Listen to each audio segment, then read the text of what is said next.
You're listening to Death of the Reader, and coming in 12th place this review season is our biggest outlier for 2023, Death and the Seaside by Alison Moore. Not a murder mystery, as such, but still a mysterious metafictional tale of a writer, her landlord, her character, and their trauma. We came to it on the recommendation of Alex Pavesi, exploring the ways it shaped his novel, 8 Detectives. Bonnie Falls is a writer recently moved out of home, recently dropped out of university, recently moved into the ground floor apartment owned by Sylvia Slythe. Our story heels over between Bonnie and Sylvia's life, as far from the coast as one can get, and Bonnie's fictional character Susan, who lives in Seatown, as much a ghost town haunted by the sea as it is a coastal retreat. Finding a manuscript lying about and curious about her new tenant, Sylvia coaxes Bonnie into discussing her fiction over tea.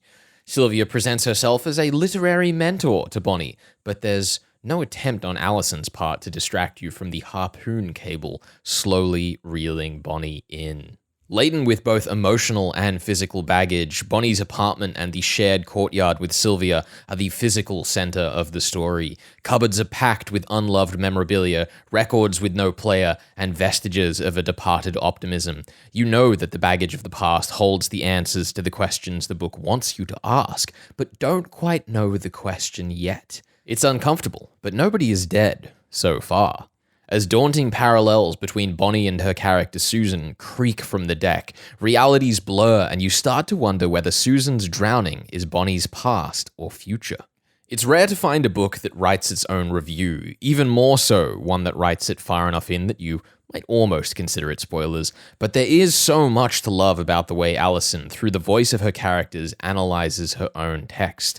As Sylvia reads Bonnie's work, there's a too knowledgeable aura to her responses, as though she somehow wrote it herself.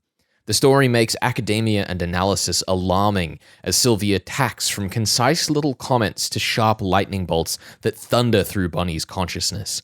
The story drills you, as much as Sylvia drills Bonnie, on why one would even write fiction at all. Is writing just an indication of time you could have wasted doing something more important with your life?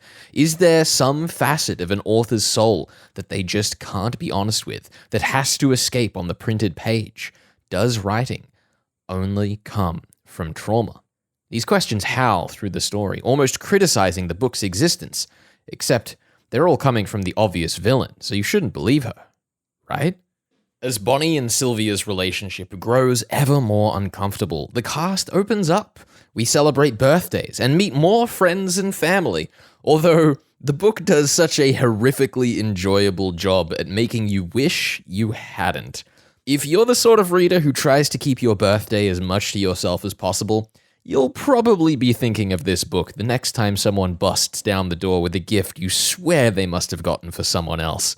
Whose parents side with the landlord anyway?